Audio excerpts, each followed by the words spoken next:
Pernahkah kita mengalami kerja kelompok yang tidak berjalan lancar hanya karena kesalahpahaman dalam menyampaikan informasi?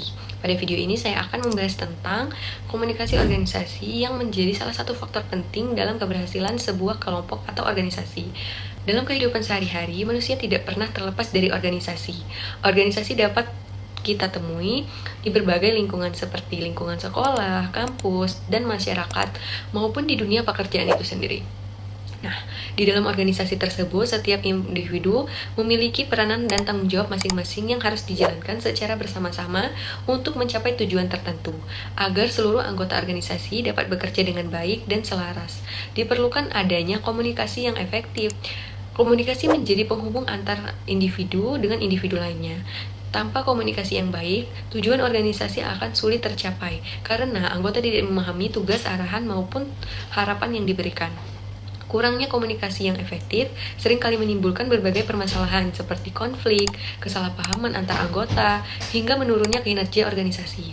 Oleh karena itu, pemahaman mengenai komunikasi organisasi sangat penting agar kerjasama antara kelompok atau organisasi dapat berjalan dengan lancar dan optimal.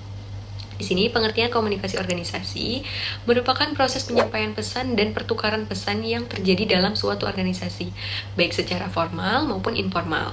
Komunikasi ini dilakukan oleh individu-individu terhubung atau tergabung dengan organisasi dengan tujuan untuk mencapai kesepakatan dan tujuan bersama.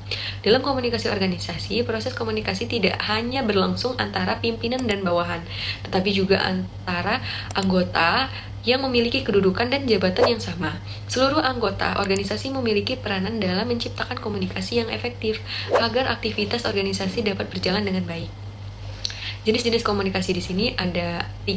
Yang pertama, komunikasi vertikal, yang dimana komunikasi yang terjadi antara atasan dan bawahan dalam suatu organisasi. Komunikasi ini dapat berupa penyampaian instruksi, kebijakan, arahan, maupun laporan kerja. Melalui komunikasi vertikal, atasan dapat memberikan arahan yang jelas, sementara bawahan dapat menyampaikan hasil pekerjaan atau kendala yang dihadapi.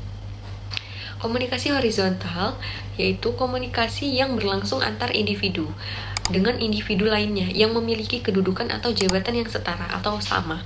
Contohnya, diskusi antar anggota atau kerjasama antar rekan kerja.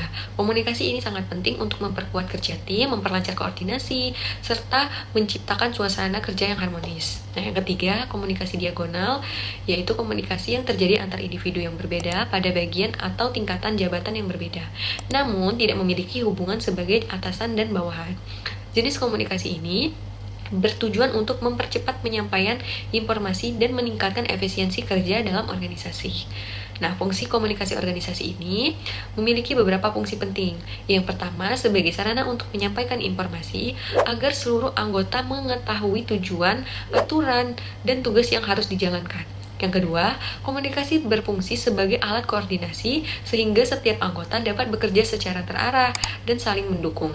Selain itu, komunikasi organisasi dapat berperan sebagai media yang membangun hubungan antar anggota dengan baik.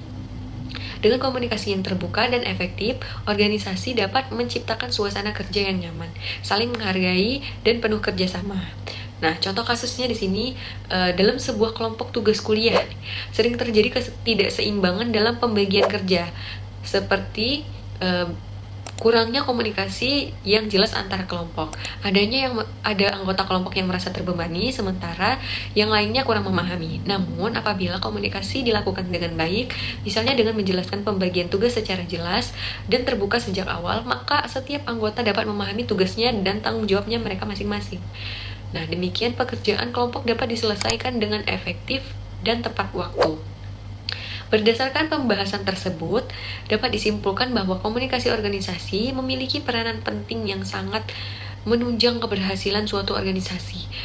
Komunikasi yang efektif dapat meningkatkan kerjasama antar anggota, meminimalkan terjadinya konflik, serta membantu organisasi dalam mencapai tujuan yang telah ditetapkan. Tanpa komunikasi yang baik, organisasi dapat mengalami berbagai hambatan yang dapat mengganggu kinerja dan keharmonisan tim kerja. Demikian penjelasan mengenai komunikasi organisasi sebagai penunjang kerja tim yang disusun untuk memenuhi tugas mata kuliah komunikasi organisasi. Semoga ini dapat menambah pemahaman mengenai pentingnya komunikasi dalam organisasi. Terima kasih atas pengertian dan waktu yang telah diberikan.